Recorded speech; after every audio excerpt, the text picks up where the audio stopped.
Hey guys, welcome back to my channel, or welcome to my channel. If you are new, my name's Nastasia. I don't normally film in my car, but I just honestly don't have time to go back home and film. And I wanted to get this video up for you guys, so this is where we are. Today I'm doing a super fun video. I am actually so excited about this. So I decided to do a little kind of like survey of like a bunch of different people who either are still married, have been married and are divorced, are widowed, but at some point in their life have been married, whether it is for a week, a few months, a few years, 50 years, whatever, and get their one piece of advice for newlywed couples. So I'm so excited about this. If you end up liking this video, please give it a big thumbs up. Don't forget to subscribe to my channel so you never miss out on a video every time I post. My Instagram is right here. I do all the behind the scenes of my life over there. I do a lot of like kind of motivational, encouraging captions in all of my posts. That's what my feed is kind of known for, and I love doing that for you guys, and just kind of some different content that you don't see on here. So I will say the one thing I did, so I asked each individual person, I said, what is one thing that you would tell a newlywed couple about marriage, a piece of marriage advice that is not you know, keep God at the center? Only because that is so, like, in my head that's obvious, because I'm a Christian, my faith is the most important thing to me in my entire life, and so for God to be at the center is kind of like a no-brainer. It's not like even a priority to me, it's just my life. So I would never want, you know, anyway, that's my number one no matter what. So it's kind of like, other than that, what is your biggest piece of advice? Okay, so I'm gonna get right into them. There's a lot. Some people really did not want to just share one thing, so I'm just gonna start. First one, never ever ever lie to your spouse. Because once you tell one lie, even about the small stuff, it's almost impossible to build that trust back up. You can go to bed angry, but don't go to bed dishonest. I thought that was so interesting. Next one.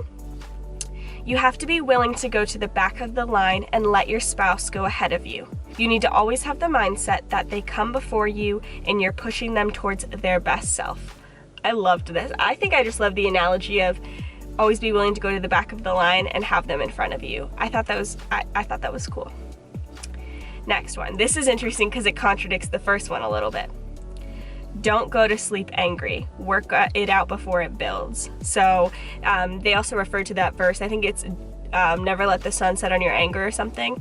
But they personally said, don't go to sleep angry. And then the first person said, you can go to sleep angry, but don't go to sleep dishonest. So personally, I'm just gonna take both of those, slam them together, and try to be 100% honest with my spouse all the time. I'm not married, by the way. If you're new, I'm not actually married. But I thought this was a cool topic. And also try not to go to bed angry. That's what I'm gonna do. Next, listen to your spouse in such a way that he or she feels heard. So even if you are, you know, like, I hear you, do they feel like you hear them? You know, speaking their love language, I think, kind of thing, and really making them feel known and like you know what they're talking about and that you are listening. Next, go to each other before you go to anyone else. So, you know, don't have them find out from somebody else, you know, like, if there's problems in your relationship, don't go to your parents before you go to them. Like that, yeah, anyway, I thought that was a really good one.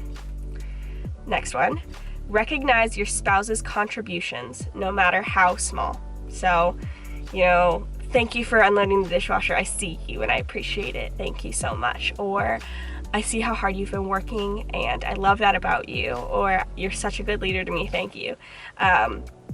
I loved that advice too. I love how everybody's it seems so different. Like, this is the one thing that they feel like they can pull out of their marriage that they want to give to you. Like, that's so cool to me. Okay, next one.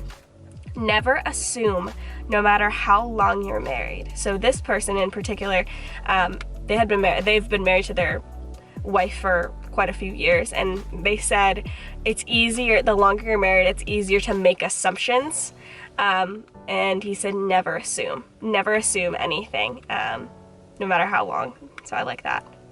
Okay, next one. To always care for each other and be on one another's side. You each face individual battles all day in the world. Home shouldn't be a war zone too. You are one another's safe place. I love that. I love that so much. Next, always lean on the side of grace in every situation. Being quick to forgive and to not see each fight as a threat to your marriage, but as a way to love the other more deeply and fully.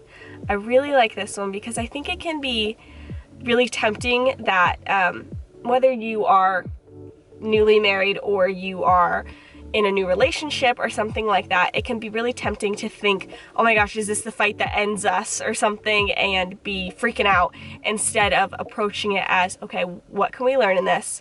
What's God trying to teach us? How can I love him better through this?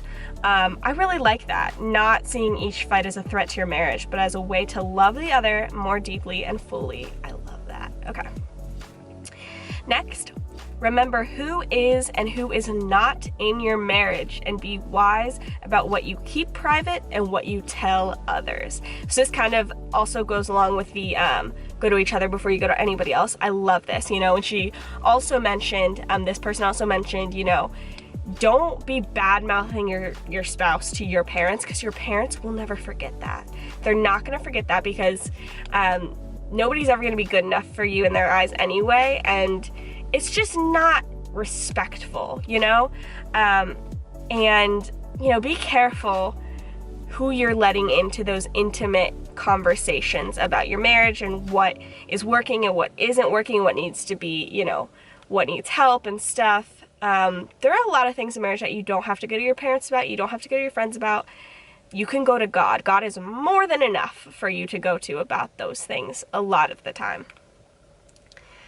I love this one. This one's one of my favorite. Have coffee every day together. Whether it's 10 minutes or an hour, have some time every day to connect, and make sure you ask, what do you need from me? This is from somebody who I will say is very, very wise, and they've been married a very long time, was very successful, I guess you could say, marriage. And I love the simplicity of have coffee together every day and ask, what do you need from me today?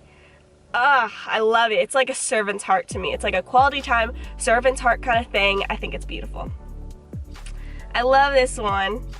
So this is from a man. Tell her you love her as much as you can. Let her know you need her just as much and more today than you did the day you met her.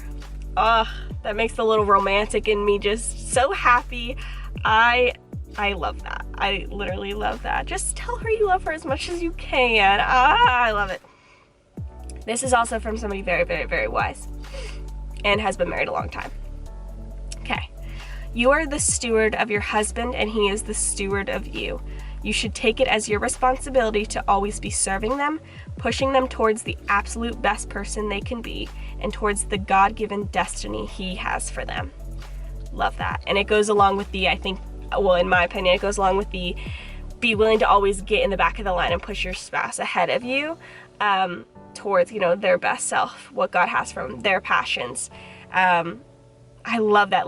You are stewarding them. You are taking care of them. You are a servant to them, not in the way of you are their slave, but in the sense that we are all called to wash each other's feet, to be servants like Jesus was.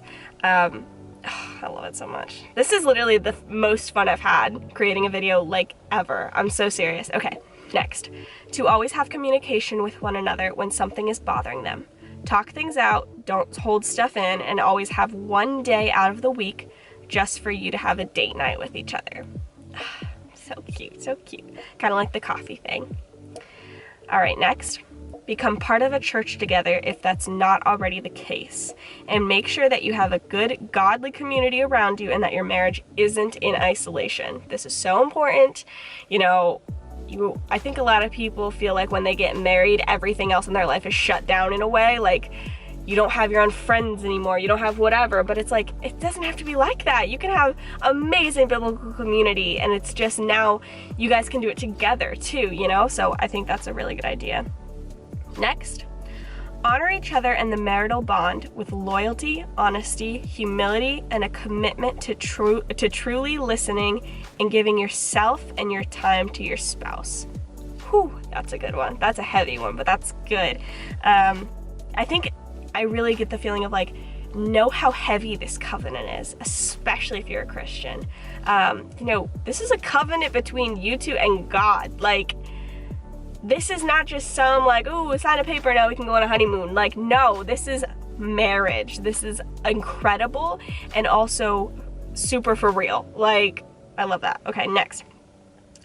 These tend to get longer and longer the more I ask people. I noticed the younger people, the people more close to my age, had longer responses, and the older ones, or the ones who have been married kind of the longest, had way shorter responses. I don't know why. Maybe it's just like with age, like you really figure out the simplicity of what works and what doesn't. I don't know. I think it's so cool though. Okay, next. Have a strong foundation of healthy communication. Have you noticed communication is kind of a big topic here? As soon as communication lessens, i.e. withholding information, confiding in other people besides your spouse or God, etc., or communications becomes unhealthy, avoiding conflict or yelling and swearing, etc., you open the door for Satan to make moves, and he ain't playing around. His goals are to kill, steal, and destroy, and he will do exactly that in your marriage if you let him. Keeping communication strong and healthy keeps you as a couple united. Love that. So communication is key, people. I mean, I think communication issues cause wars, you know, in actually the world and also in relationships. So I think that's cool. And I really appreciate, you know, just that little slip of communication not being where it should be. It gives Satan a foothold. So really working at that every single day. Next, don't sweat the little things. If you get bogged down in the little small things that may upset or bug you, you'll make yourself and your spouse overwhelmed. Just take marriage one day at a time, leave yesterday's problems back in yesterday, and conquers tomorrow's problems tomorrow. And that reminds me of that verse that each day has enough worry in itself. You know, do not worry about what's coming tomorrow. Just worry about today. Just handle today, your daily bread. Yeah, I think that's super cool. I love that. This one I loved because it was so different from the other ones to me. Okay. Confess your sins to each other. Having my husband know truly everything about me, even the bad thoughts I'd like to hide and pretend aren't there, and still love me anyways, is truly freeing. I love this. And she also went on to note that then they don't ever have to worry about like finding out something about you. You don't have to worry about them finding out something about you before you tell them, because they already know.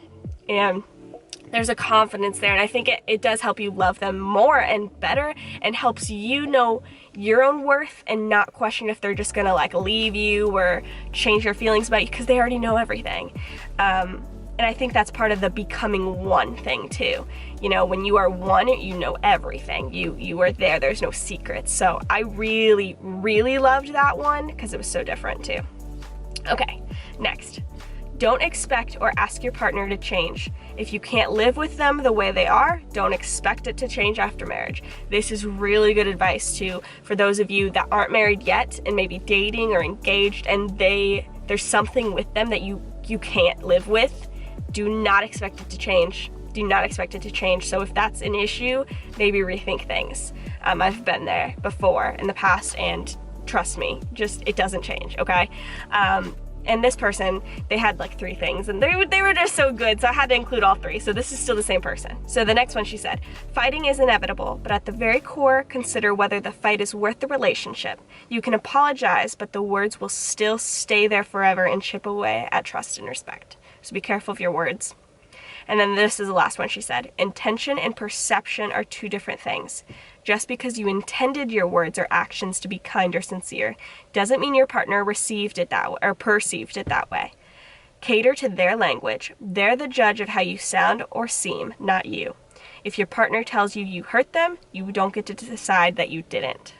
Ugh, preach, that's so good. All right, the next person said, we are constantly putting pressure on ourselves and expectations in our spouse because we want to be that Instagram-worthy couple. Marriage is fun and full of laughter. If you start putting expectations on yourself and your husband that are unrealistic and hard to meet, it's going to cause tension because you are trying to redefine who God made them. Mic drop, that's so good. Don't redefine who God already made your spouse to be. And this is the last one. So I had to include this because even though I told everybody, you know, advice besides keep God at the center, somebody was like, honestly, I don't have any other advice than to keep God at the center. So what they said, which I think is a good way to end this video, is both the husband and wife must remain in the means of grace, which meaning remaining in his word, in prayer, in fellowship, and in worship. By doing this, both the husband and wife are constantly aware that they are bought with a price. Love that. So I freaking loved this video. If you guys like these videos, I can do like, I asked this many people for dating advice, and this is what happened, or advice for single people, this is what happened, or what they tell themselves when they were 20 or something like that. Anyway, I love them. So if you like them too, comment down below. Feel free to share this on like your Facebook or Instagram or something if you feel like other people would like it too. But I love you guys so much. I will see you next time. Okay. Bye. I don't know why that was so weird. Bye.